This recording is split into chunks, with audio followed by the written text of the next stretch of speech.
as I had indicated in our last session, we are now into kind of stage 3 of 3 chunks of major learning. So the first was our product and market innovation course, which was what took place in 504. And that's really operating a business venture in the tourism field from the perspective of an individual business enterprise. Next is Brian White's course, the 503 course, which talks about destination development. So that's the venue or the setting in which those individual enterprises can operate their businesses. So then the third highest level is when those businesses come together in terms of I'll call it somewhat of a cohesive group to conduct their marketing programs. And that's what this course is all about. And you'll recall from our last session, we did a few quick highlight review items. I'll just pop through some of those things very briefly for your benefit. Initially starting with some of those major forces at play that are challenges that face tourism operators, both as an aggregate and as individual enterprises. These are things like political, economic, technological, and social forces at play. And remember I used that metaphor of surfing, and those individuals who seem to do the best are the individuals that are capable of reading the wave and catching the wave. So in our case, the waves are those major extraneous forces that are really critically important to what's happening. Actually, today, it's really interesting because the price of oil is now down around $78 a barrel. And you'll recall it was up at about $105 a barrel. This would be US type prices. And cost of oil is a major determinant of international travel, especially long-haul travel for airlift capacity, as well as marine travel and then, of course, motor coach travel.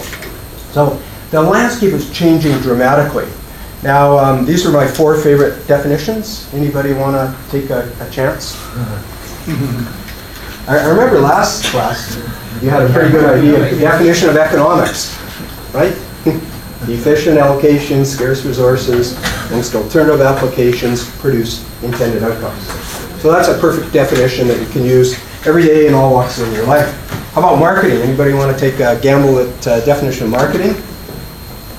Here's my quick snapshot. All steps in the process of moving goods and services from producers or manufacturers to final consumers. In our case, the tourism industry, we have the fun of moving those consumers to our goods and services, which are all the travel experiences that we're able to offer. We then went on and talked about what constitutes a great tourism experience. And essentially what it boils down to is a personal human contact. It's the richness of individuals connecting with other individuals from around the world. And then my favorite, of course, is the integrated marketing model. So anybody wants to provide a descriptor of the integrated marketing model, here it is. Overall concepts, such as market segmentation and product differentiation, operating environment, those are the big forces I was talking about a minute ago, and then the individual market forces that are very specific to the enterprise that is being undertaken. How you prepare for your strategic plans by doing research with both secondary and primary source information, and then into building the business plan itself, implementation of the plan, and then ultimately driving, hopefully, what becomes a profitable business venture. I'm not talking about that. So here's my favorite picture, but this is the real beauty shot.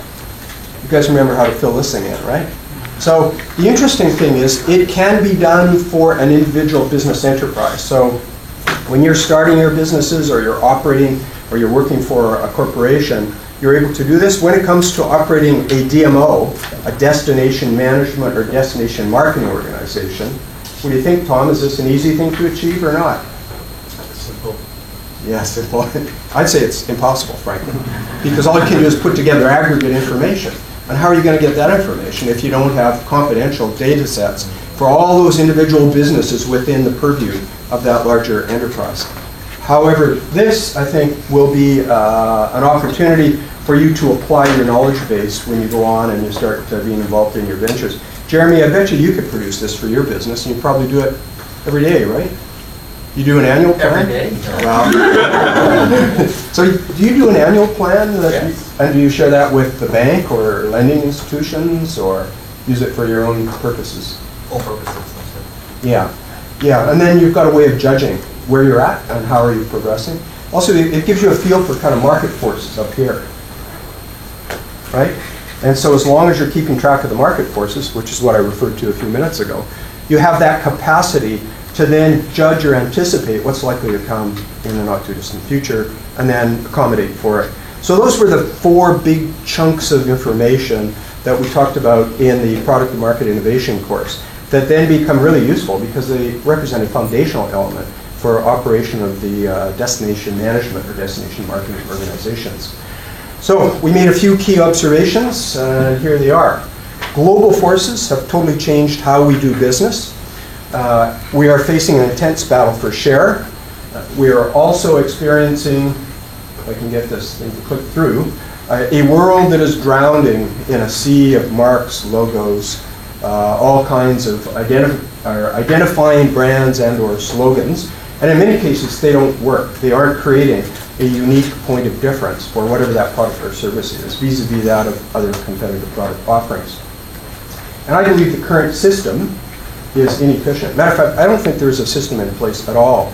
If you look at what's happening in British Columbia, yesterday I had the fun of being on air on CFAX for a half an hour, and they were asking me to analyze Destination BC's current business plan.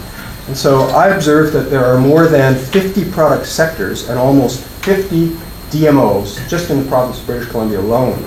And annually, the expenditure, anybody want to take a guess how much? You'd know this, Tom, and you add it all up. Okay, Destination BC, the provincial agency, has a $50 million budget, approximately.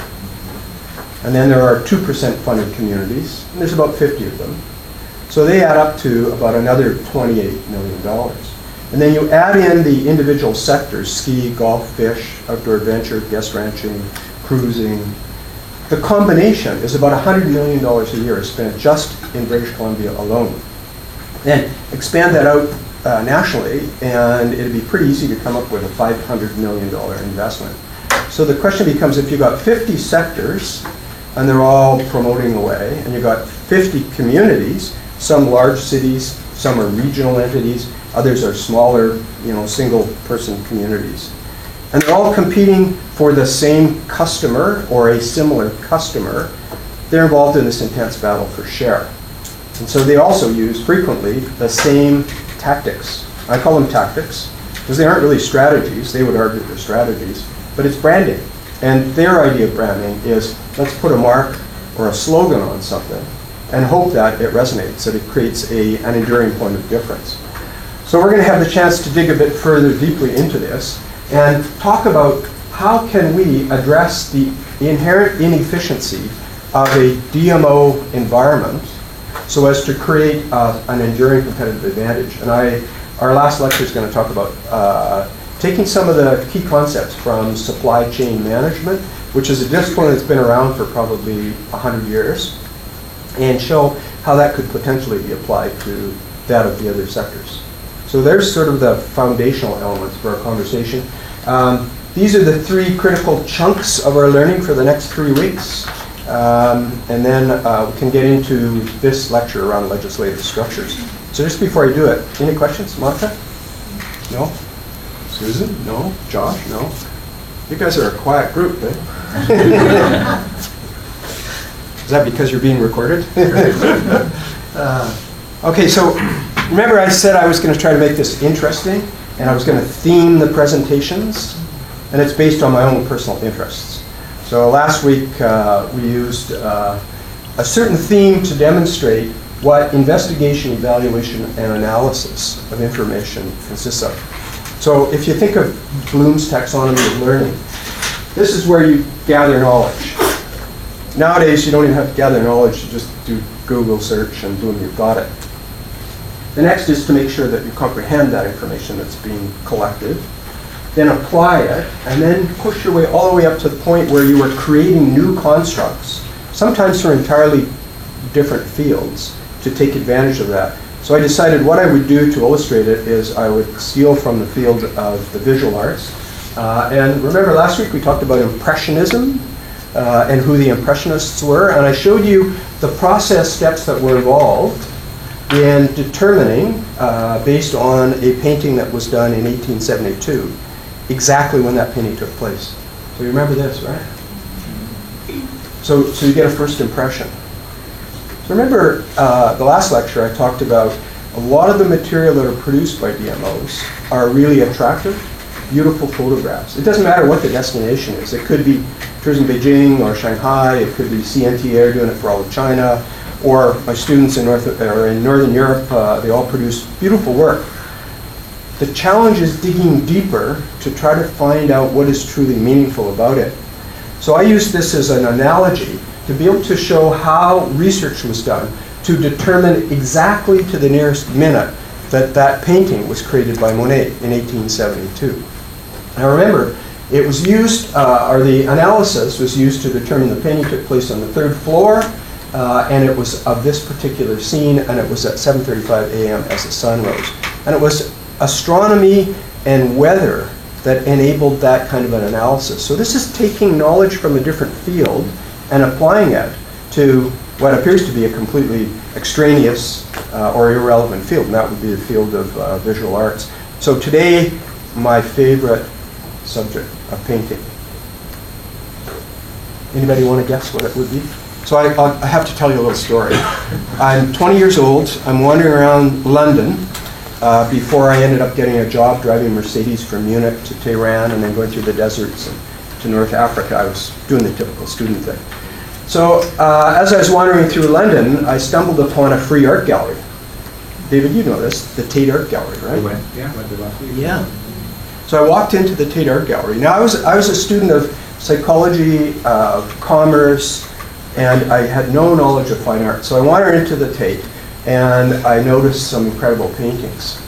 And it was in one particular area in the Tate. This was the Tate Modern, not the current one across the Thames. So the paintings were by some really unusual characters. And the style of painting, and this is the theme of today's lecture, from surrealism to realism, or I call it reality here, the style of painting was surrealism.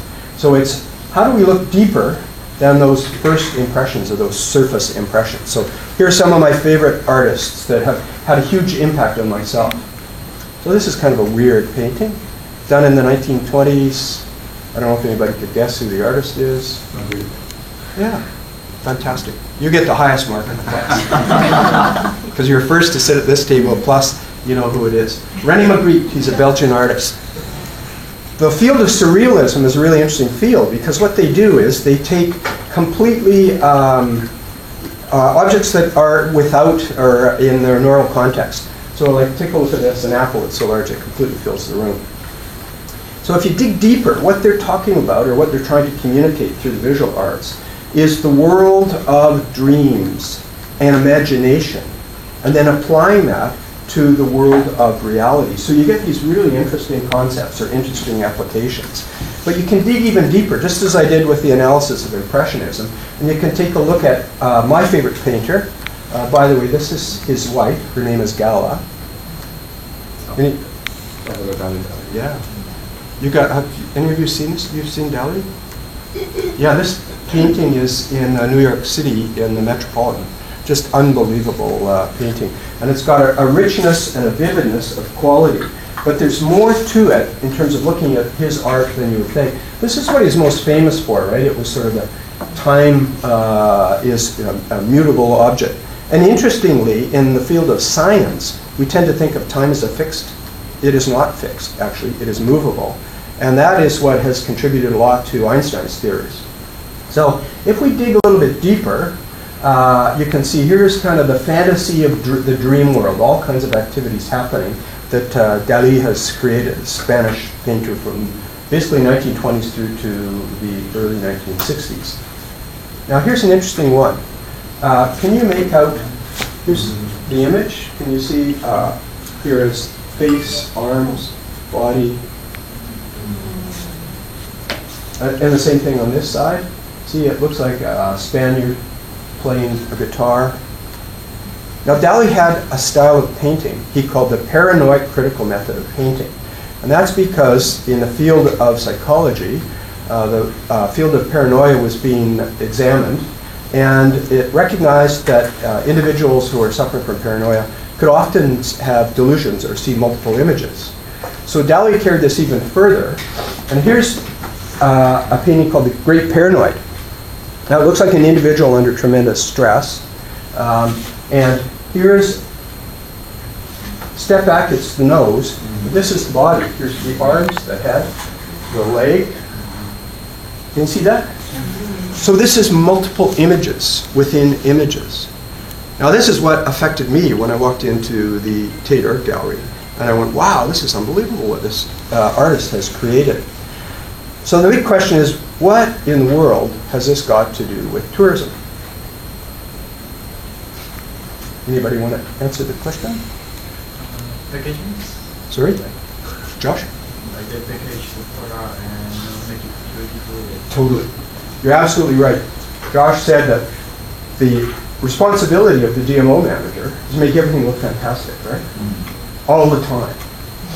So yesterday when I was on CFAX, I was asked to critique Destination BC's business plan.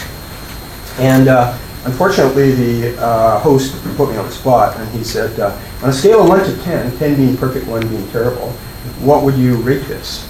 And I was hesitant to do that, because my response to Ian was, it's difficult to accomplish it because the business plan as presented is opaque. It's not transparent.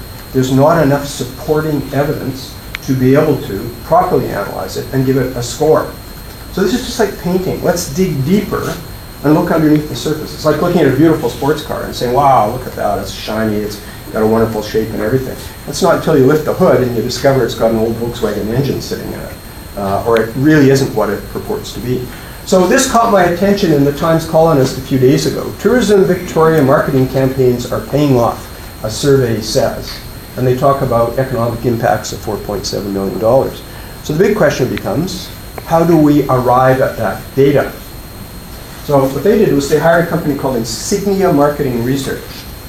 And Insignia Marketing Research showed a 39.1 return on investment where the industry standard is 12.1. So return on investment, remember our other chart, you put in so much money, you drive some sort of return. Now that return could be gross revenue, in other words, total expenditures by all visitors who come to the destination, or it might be net income after those visitors have spent their money and you have accounted for the cost of running that campaign. The challenge I have is I've never heard of this industry standard. And so I've been in the business for 1, 2, 3, 4, a bunch of decades. But I've never heard of the standard, so I was really, really curious about it.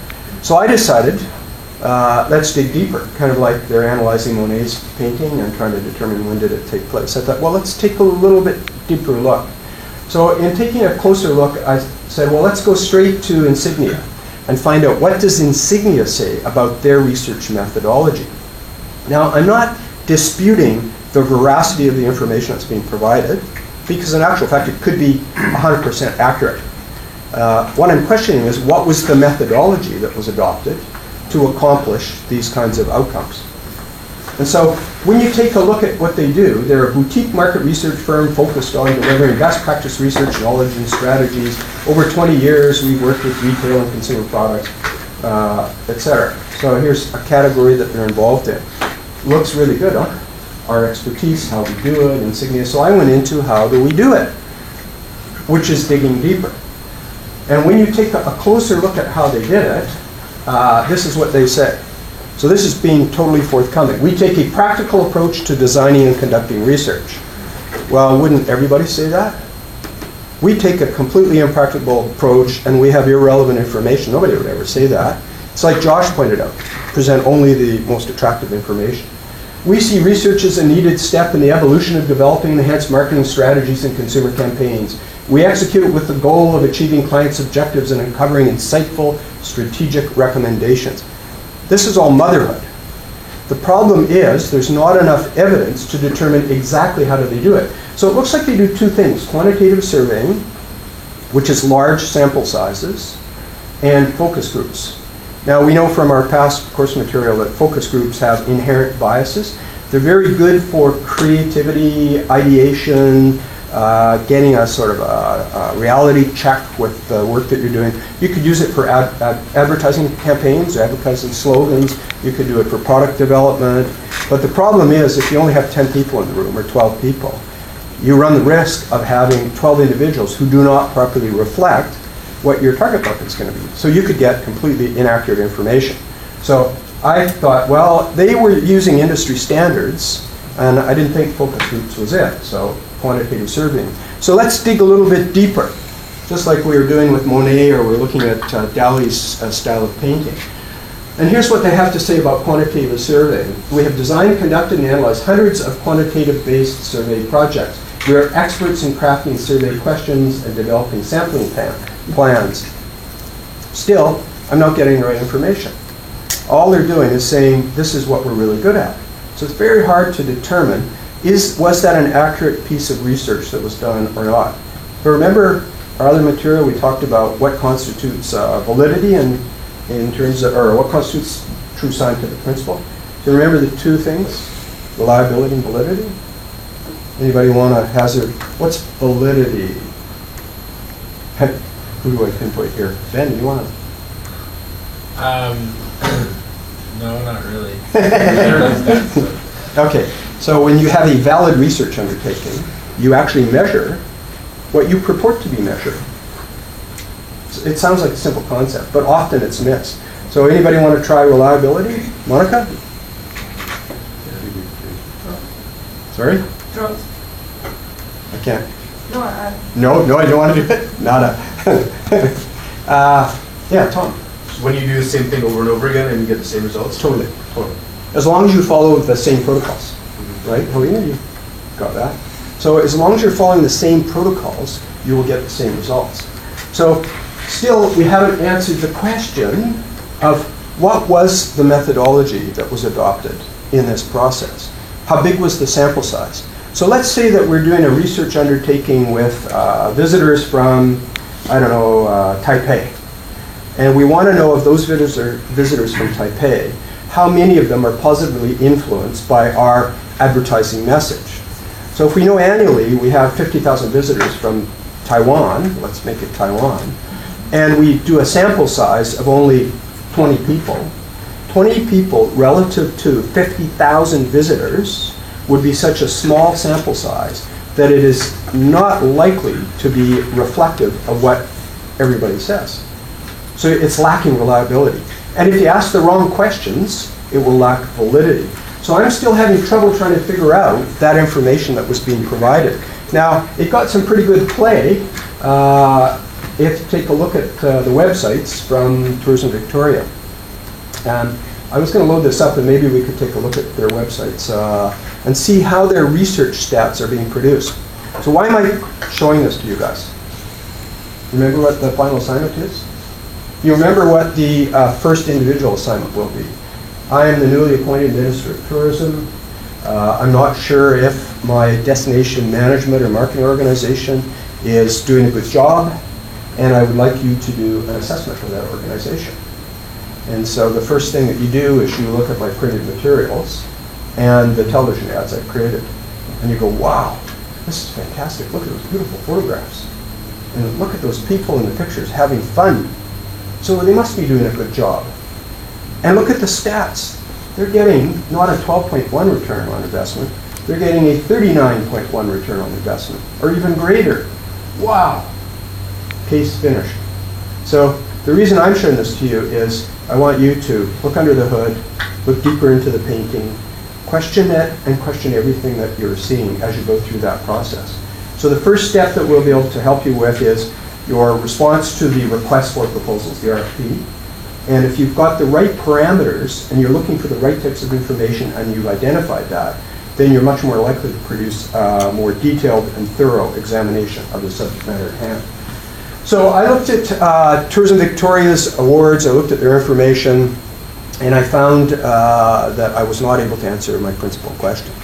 And so here's how we're going to get around that. And I shouldn't be recording this, but we're going to invite the CEO of Tourism Victoria to come and talk to us. So hopefully Paul will be able to give us proper background, and you'll be in a position to say, hey Paul, tell me more about these industry standards. How do they arrive at it? How big is the sample size? What is their technique? What kind of methodology are they using? Is it online, or is it in person, or is it a telephone survey methodology? Because each of those methodologies will have an inherent built-in bias in terms of how they're going to go forward. So there's kind of the landscape for the theme of today's presentation, which is I'm using from surrealism to realism or reality. And your job is to dig deeper and get into the reality of the exercise. Any questions? Comprenez-vous? Oui, oui. See, I'm proving I can speak 2 words in each language, and that's about the extent of it. Okay, today we're going to talk about legislative structures. So, remember in last class I talked about the 3 most critical elements. So 1 is funding models, 2 is governance, and under governance comes legislative structures, and 3 is talent or people, and what are the human relations practices for the organization to succeed. So under each of those you'll find kind of a cascading of more information that you'll be able to more closely examine to arrive at that judgment that I'm asking you to provide me with. So I can make a determination, do I start all over again with the new DMO, or do I keep the DMO that I'm responsible for, or do I identify what they're good at and then focus on where they can improve? So some individuals, when they take over the operation of large new corporations, say, I'm going to make big changes here, and I'm going to do it in 100 days, and my understanding is all the good people have left the organization, and so we're going to do things differently than we've ever done before. Now that's almost a quote from Destination DC, because that's what they were proposing doing. Another approach is to take everything at face value, which obviously we don't want to do. So the next approach would be to say, let's examine things in more detail and with more thoroughness, and then sort out what we're really good at, and then identify what we can improve upon, and then start building upon that exercise. So is this kind of making sense for you guys? So remember, I'm helping equip you with information that you can use to address the final assignment and then the intermediate assignment that leads to completion of that final assignment. So you'll be able to do a much more in-depth analysis. Now, depending on the destination management or marketing organization you select, you may be exposed to greater or lesser amounts of information. For those of you who are interested in choosing DMOs from China, for example, the operating models could be completely different. So when I talk about legislative structures or models, I'm giving you basically a European or North American-centric operating model. It is not models that are necessarily practiced in Central or South America, and of course not in parts of Asia. Some parts of Asia they are, but other parts they're completely different operating models. So when you do your work, you may find that you have different legislative structures that you deal with. So let's take a look at some alternate corporate structures. So just before we do, when you think about different corporate structures, can anybody give me an idea of types of business relationships and how they emerge? What are the relationships? Start with a sole proprietorship. Okay, so that would be David decides he's going to run a business all by himself. And you have no partners. Second? Corporations, yeah. So what would distinguish a corporation from a sole proprietorship? The difference between how many people are involved in the decision-making process? That would be one attribute, Ben. But there's a major fundamental point of difference between a sole proprietorship and a corporation. Anybody? Shareholder. Ownership. Ownership. Yeah, that's right. Yeah. Put in money. Yeah. Let's sort of work at it kind of in a cascading. There's a principal benefit of having an incorporated structure. Yeah, Josh? So responsibility that, like, let's say your business program and how much your assets are going to that. Absolutely. Absolutely, yeah. Another way of phrasing that or characterizing that? Yeah? For the corporation, a different owner can show the risk. Absolutely, that's right, Ron. So what we're identifying here, at one end of the spectrum is a proprietorship, where one person shares the entire risk and the entire liability. And as you pointed out, with corporations, it deals with liability. And liability is a risk management tool.